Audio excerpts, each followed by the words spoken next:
Jessica from Blue Sky Modern Craft. Today I'm working on finishing up the binding for my latest sample for my upcoming Clayton quilt. This is a super cute crib size quilt that my friend Christine put together for me.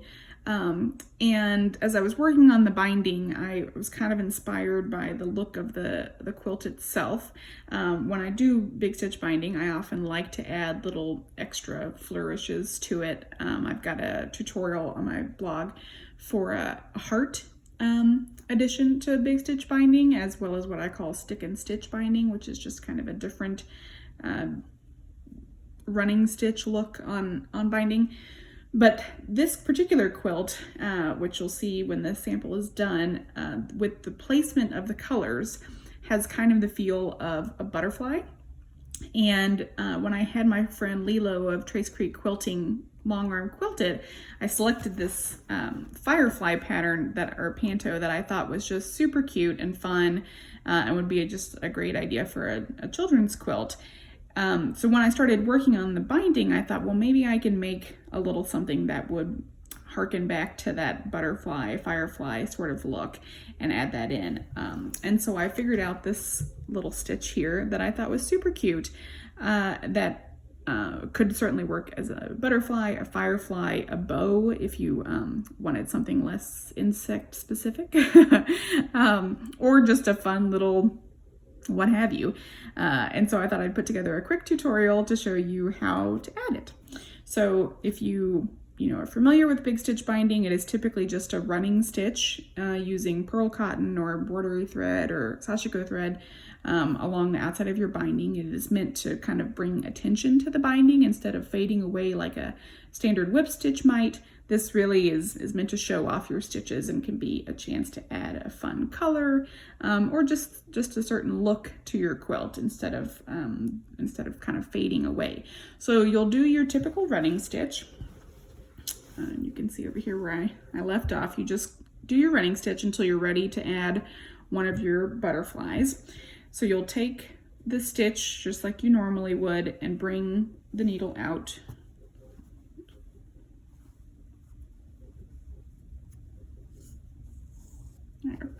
Bring the needle out at the top of the stitch. You're then going to take your needle down about 1/4 or 3/8 of an inch or so into the quilt back itself. So you're coming off of the binding straight down from that stitch you just made, and you're going to put your needle in.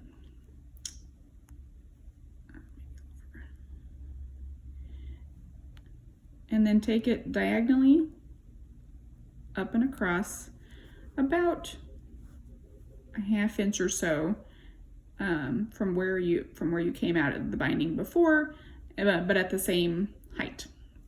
So this one is going to create this first line of the butterfly, okay, and then this is going to be the top of the next line.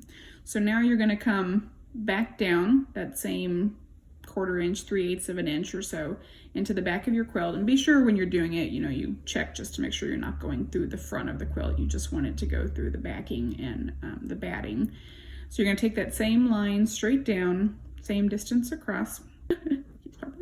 You're going to go back across to that line where you started and come out right. You may have to play around with it, but come out right at the top of that stitch. Okay, so now we've got our two sides of our wings. So now we're going to take this diagonally down back where we just came from, but of course now you're on top of the quilt instead of underneath, and go back in there and then take your needle up and come out at the top of that stitch. Right.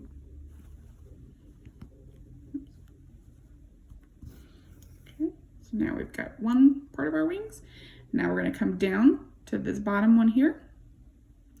Go in, and then you're going to come out back in the binding. It can be a little closer to the edge if you want, or the same height as your stitches. It's not super important, but it's going to be in the middle of your butterfly, so that this is going to be this little tack down that we're going to do here in the middle.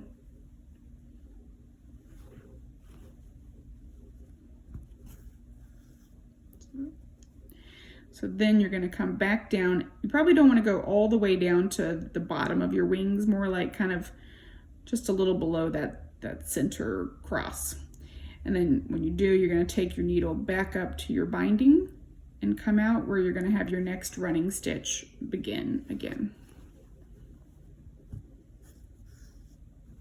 And there is your butterfly, and you'll just keep going with your running stitch like you would normally. You can do as many or as few of these as you like. On mine, I've done just maybe 2 or 3 per side of the quilt, and this is the crib size, 51 inches square. I think it might be a little bit much to do it for your entire binding, but if that's your look, then by all means knock yourself out.